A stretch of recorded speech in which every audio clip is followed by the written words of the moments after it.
Update. I, 32, female, work overnights, but my father-in-law, 60s male, keeps bad-mouthing me and telling everyone I'm lazy. I'm afraid people are starting to buy it. Original story. I work overnights in a very demanding medical field. My sleep schedule has always been nocturnal, so this feels more natural to me than working days and brings my stress down. My husband is gone 5 days out of the week as a truck driver, and my days off are the same days as home, thanks to my seniority, and we are both night owls during this period. My mother-in-law recently passed away, so my father-in-law sold everything and moved to where we were. It has been included in my family events. At Christmas, my brother pulled me aside to let me know that my father-in-law is telling anyone who will listen that I'm lazy because I sleep all day. I work 12 to 24-hour shifts at my job during the days I'm working. The only reason I get my days off to align with my husband is the seniority I have, and even then I often have to work when he's home.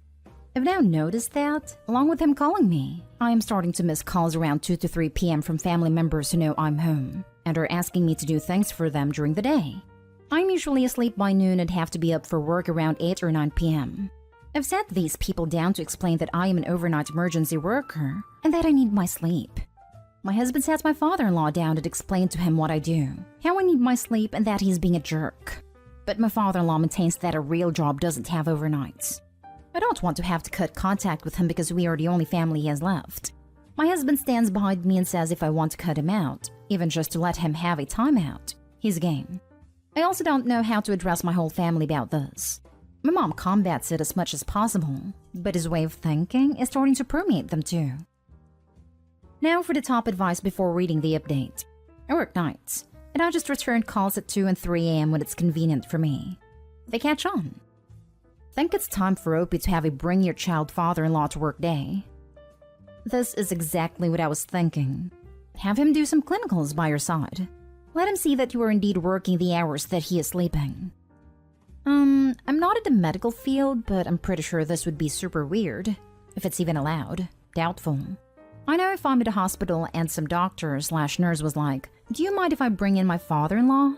Oh no, he's not medical personnel. He's just a trash talker. I don't want to prove a point to him. Now please take off your pants. I'd be like, WTF. Start ringing father-in-law in at 2 or 3 in the morning and ask him why he isn't up yet. Tell him he's lazy for sleeping when you're at work. When it tells you you're being ridiculous, respond accordingly. Mom worked nights when I was a kid. Dad called Mom a few times while he was on lunch, waking her up. So she returned the favor and Dad figured it out immediately. Since Mom and Grandpa were both on nights during their careers, a benefit from them training our family. Also, do not disturb is a fantastic thing on smartphones. Only 7 people can ring me during hours I set. They know not to call unless it's important. I use my phone as an alarm clock so I can't just leave it in another room. I'm happy that your husband is on your side. Don't feel bad for your father-in-law when it doesn't feel bad for you. He needs to move out ASAP. Also, it's not your job to do anyone's errands. Ask these people that when the heck are you supposed to sleep if you work from X to Y. I'm petty, so I would call them in the middle of the night. Surely not everyone in your family is dumb. I wouldn't worry about it. I work from home. The amount of errands I got asked to do because you're not busy was insane, until I put a stop to it. I guarantee father-in-law's telling the family she's just being idle. There are people who will see an opportunity. And now for the update. Hey all. I dealt with my family members at a family gathering over the weekend. I saw my sister, one of my family members who had been texting me, and reminded her that I'm asleep at 3 or 4 p.m. when she texts. If she texts me first thing in the morning, like when she leaves for work at 7, maybe I could do whatever favor she needs before I go to sleep. I told her that I wouldn't be adjusting my schedule to do her favors. She seemed to understand. Over the weekend, my husband and I sat down with my father-in-law one last time to try to get him to understand that I'm a medical professional. I work nights and that my nights are as hard as working a day shift, oftentimes harder. I brought up my mother-in-law and reminded him how she called 911 at 2 a.m. when she had her first heart attack. I told him the person on the other end of that phone had a real job. The EMTs who came to take her to the hospital had real jobs, and the ear nurses and doctors that treated her had real jobs. I told him that yes, I could take a day shift, but I would be unhappy in the end because I'm just not wired to be awake during the day. Today is an exception because I'm on vacation and had a dentist appointment. Well, those who guessed that this was way more about my job were right. After the discussion, He point-blank told me that my chosen hours weren't conducive to having children. When I reminded him that when his son and I got married 10 years ago, we both agreed that we weren't having children. He had some choice words. My husband kicked him out of our house and my family will stop inviting him to family gatherings. It's not the outcome I wanted, but hopefully it'll come around. Edit. To be clear, he did not live with us, but near us. My husband kicked him out of our house that evening. Heart attack. Genius. My husband kicked him out of our house and my family will stop inviting him to family gatherings. Good work.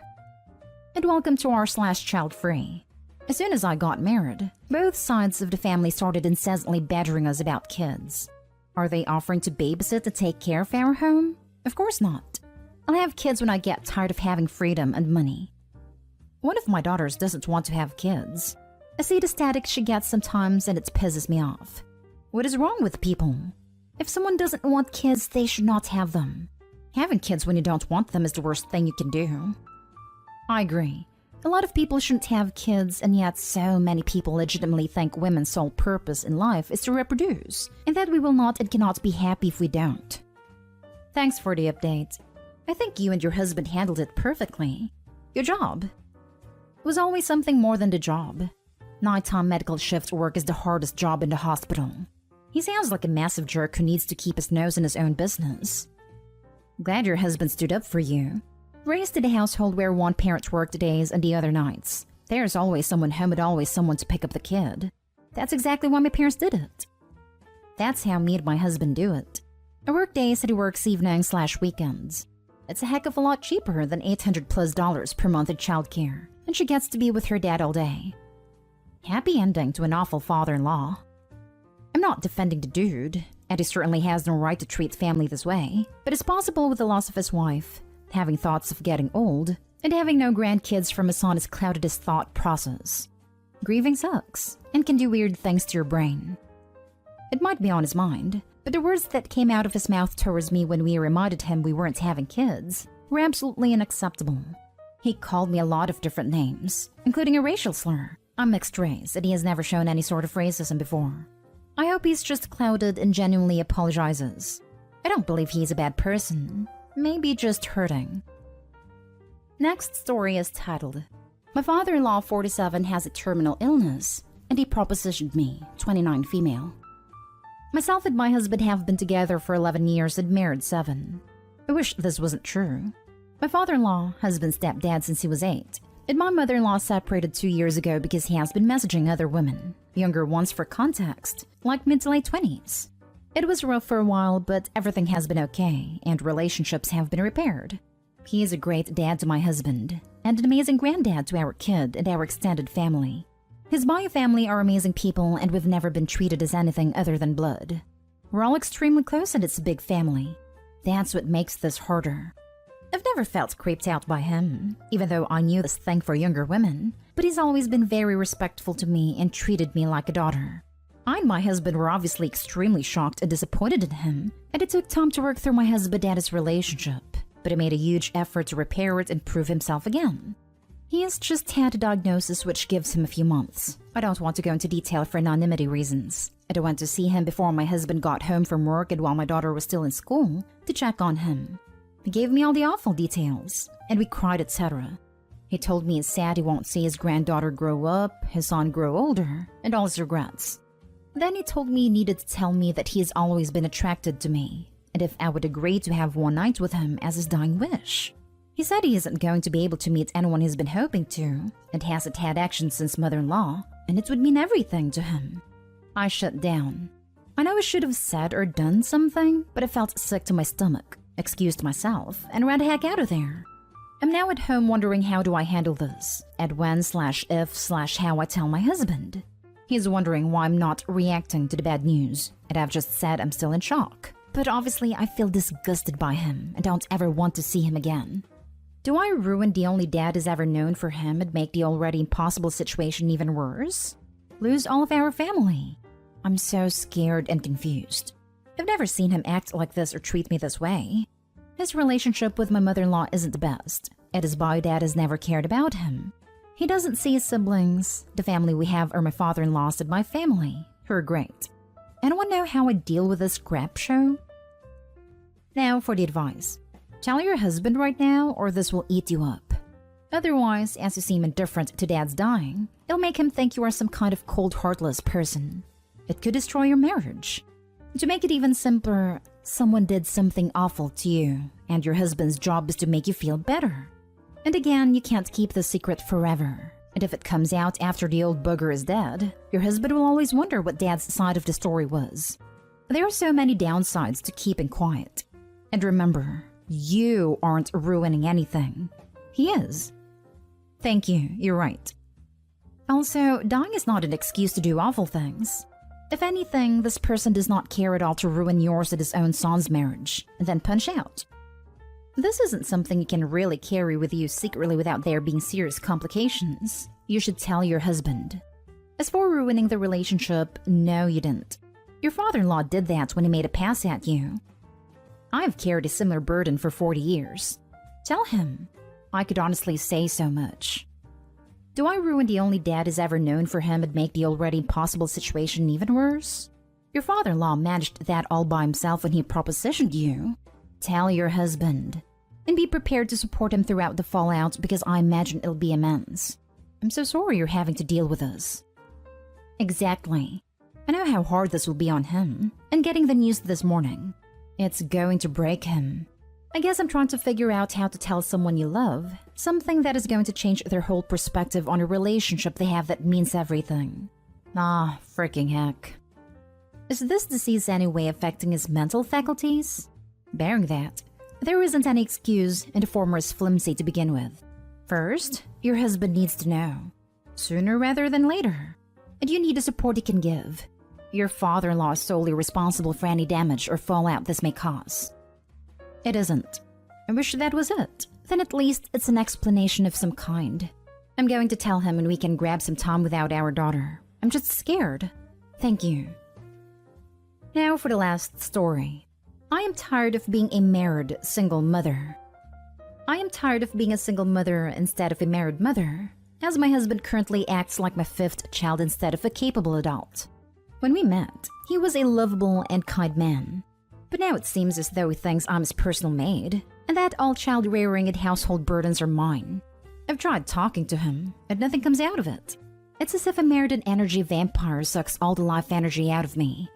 I work full-time, do all the domestic chores, all the child-related chores, and every time I ask him to do something, he purposely messes it up, or just doesn't do it. Our son's birthday was almost 2 weeks ago, and all I asked him was to pick up his birthday cake and candles. He literally was with me the day I ordered it at the bakery, but yet I still texted him the bakery's address and the name the order was under. He went to the wrong bakery. I decided to argue with the staff that they clearly messed up and ruined his kid's birthday. At some point, he decided to call me to complain of the deserved, horrible treatment he got from staff. I explained he was at the wrong store, and to hurry up before the bakery closed. My son was standing next to me, and I could see he was genuinely anxious of not at least getting his birthday cake. Since we aren't having a party for him, we aren't having any parties as we are still adhering to strict COVID restrictions. I decided to pick the cake up, since I couldn't trust him to make it on time as it was close to the bakery's closing time, so we could still have a small little party with the rest of the household. But I realized that this isn't the first or 100th time this man has messed things up. I'm always the one the kids turn to. The one who is expected to know where everything is, when it should be done. I'm the one to fix it, or to worry about whatever is wrong. He just gets to smile, laugh with the kids, and I'm left with all the worries. I was so angry that he got to play with kids, while I was stuck running around cleaning, cooking, and making all the plans. He just gets to take credit. I can't seem to get over it, and I don't want to get over it. I feel used, neglected, and over-freaking worked. I feel alone. Every other day he talks about how hard he works, and yet it doesn't even measure up to half of what I do. He wakes up in the morning and only worries about getting himself dressed, whether he should go to the gym or what he's having for breakfast. I wake up to getting the kids showered, clothed, then I get them their breakfast and lunches packed. The only thing he does regularly is drop the kids off 2, or if I'm lucky, 3 times a week. While I am left with cleaning the house and then getting myself ready, and even checking in on his elderly parents while I drive to work. And when I'm back from work, he's sitting there waiting for me to make dinner, to help the children with their homework, then clean up, do the laundry, and put the kids to bed. I am so freaking tired. Gun to his head, he wouldn't know the names of the kids' teachers, their best friends, their friends' parents, the doctors, dentists, their tutors or babysitters' phone numbers, his parents' doctors, their medicine, or their caregiver's phone number/working hours. He gets to just exist and without worry, without exhaustion, and I'm so tired of complaining. So tired of crying. So tired. I don't know why I wrote all of this. Maybe I wanted to vent into the vastness of the internet. Maybe I wanted advice. Maybe I am just tired of being miserable on my own. Please Google weaponized incompetence if you're not already familiar. This is exactly what your husband is doing. He can definitely do basic chores and remember basic things, but he knows he can act like an idiot and you'll pick up the slack for him. In my experience, people like this hardly change. What is keeping you in this marriage? It's not like you suddenly became a crappy partner. It was slow, gradual, and before I knew it, it was my job to manage and do everything for our family. All bad things, forgetting to remind kids of their activities, not doing XYZ for the kids, not real bad things, are my fault. And all good things are due to our efforts, even though it was me who made it happen. He gets to be the relaxed parent while I'm forced to be the one that gives the kids a routine and structure. So of course I'm the bad guy for making the kids go to bed, brush their teeth, etc. I didn't just wake up one day to be in this position. It took a lot of time. I spent the majority of my childhood in foster care, without family, and then to be abused by the people who adopted me. I had always hoped and promised myself I would offer my kids everything a child deserved to have. And one of those things is that they are to be part of the two people that created them. To know them, to be loved and cared by them. My reluctance to have a failed marriage since he doesn't physically or financially abuse me. Being mistreated and abandoned as a child can oftentimes leave you with a very low bar. To give my children the family unit I never had. But at this point, I don't even think they'd mind us separating. He loves his children even though he doesn't raise them. And in many ways, I do love him since he was the first man I got to be safe with. But honestly, love is not enough to sustain a marriage, a family, or a household. I'm fairly certain that divorce is on the table, and I believe that I'm at the stage where I'm mentally preparing myself before I act.